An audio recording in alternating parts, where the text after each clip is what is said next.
Magandang araw mga kaibigan. Bigyan natin ng reaction, opinion itong post ng GMA News 4 minutes ago. Just in, breaking news.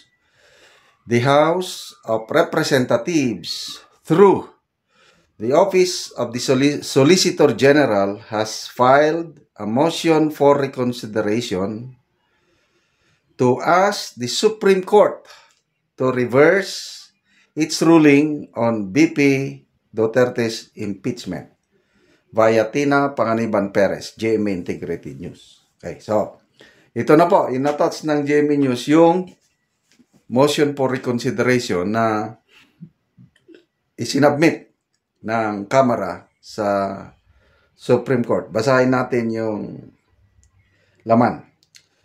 Okay. Ferdinand Martin G. Romualdez and the Senate of the Philippines represented by motion for reconsideration. Basahin ko Respondents, the House of Representatives of the Philippines, or House, with its members and officials impleaded in their official capacities through counsel, the Office of the Solicitor General respectfully moves for the reconsideration of the decision dated July 25, 2025 and respectfully state. Preliminary statement number 1.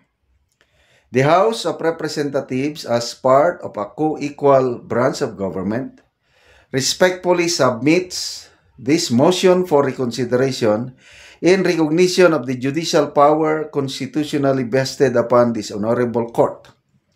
The House respects its expanded power of judicial review to determine whether or not there has been a grave abuse of discretion amounting to lack or excess of jurisdiction on the part of any branch or instrumentality of the government, and understands that this is an important component of our constitutional system. Number 2, however, the expanded power is not absolute. Ito na, binabanatan na nilang Korte Suprema. Hindi daw absolute yung power. Unlimited nor all-encompassing. Like other powers bestowed by the Constitution, it is limited. Ayan na. Limited daw. Limited by the foundational document itself. Thus, it cannot be used to modify clear and unambiguous provisions of the Constitution, intrude into the constitutionally vested powers of the Congress, needlessly burden constitutional mechanisms for upholding accountability of public officers, and nullify legitimate actions. So, dagdag na lang ito punta na lang ako sa mas importanteng portion. The House is not asking of this honorable court to favor any one political result. Indeed, there are no convictions or acquittals at play yet, as the Senate not even began to conduct the trial proper. It only asked that this honorable court allow Congress to perform the duties the Constitution asks of both its chambers, to initiate an impeachment proceeding for the House and to try the same for the Senate. O dito tayo mamaya. Kasi sinasabi nila na pwede please allow Congress to initiate tong impeachment complaint and the Senate to decide on it. Na-allow man sila. Diba? Kaya lang, i-file lang nila ulit next year. Kasi nga, hindi nasunod yung 1-year bar rule. At hindi nabigyan ng due process si Pipi Sara. Ina-allow man sila. So, dito na sila, The next, the House asked this honorable court not to stand with a certain political faction or another. Parang inaano nila ang Supreme Court na may pinapaboran na political faction or group. So, the House asked this Honorable Court not to stand with a certain political faction or another, but to uphold the Constitution which gives life to all the institutions of government, and with the people who in turn are the true sovereign, and to whom all accountability, trust, and power are owed. Okay. Prayer. Wherefore, premises considered, respondents respectfully pray that the Honorable Court reverse the immediately executory nature of its July 25, 2025 decision, and after due proceedings, reconsider the same and dismiss the petitions for lack of merit. Respondents likewise pray for other just and equitable relief. Makati City, Manila, August 4, 2025. So, signatories, yan. Sinabmit na nila. So, magbasa muna tayo sa mga comments, ha. Yan. Don Herguela.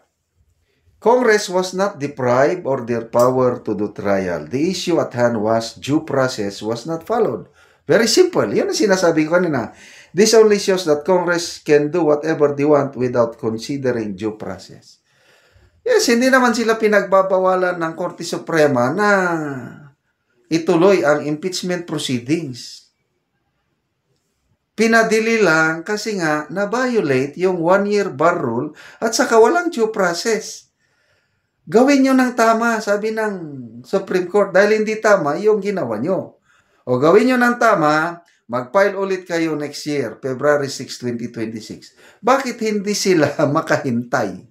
But anyway, itong pag-file ng motion for reconsideration is within their right. Kaya hintayin na lang natin yung decision ng Korte Suprema.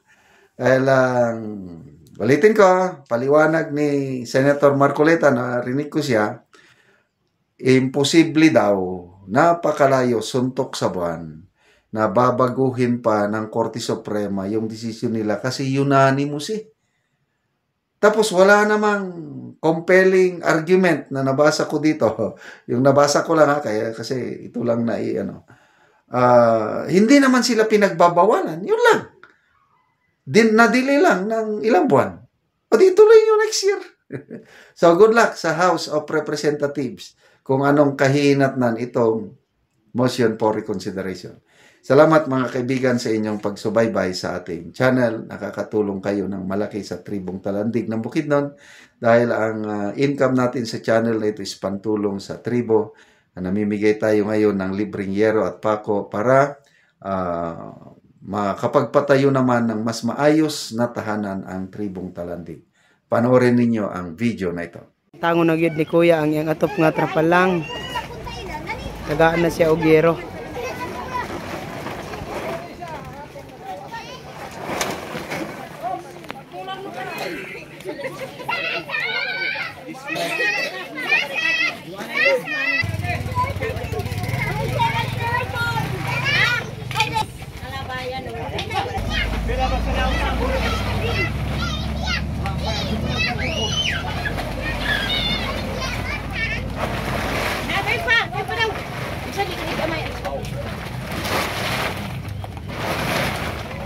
Kaya pa ako siya sa ito.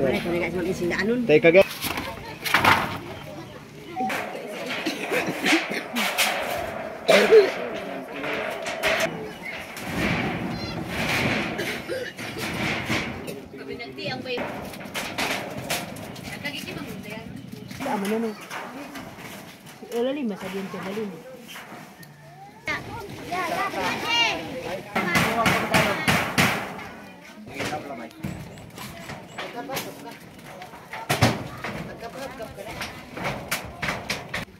Salamat sa Ginoo nga nagtabang sa amoa o sa naghatag sa sin.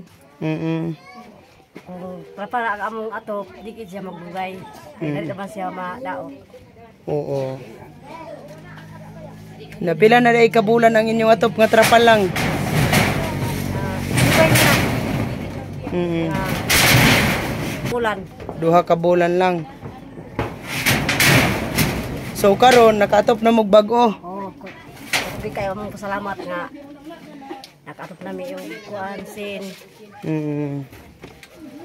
So, salamat kayo. Salamat kaayo Oo. sa nagatag ani. Oo, thank you.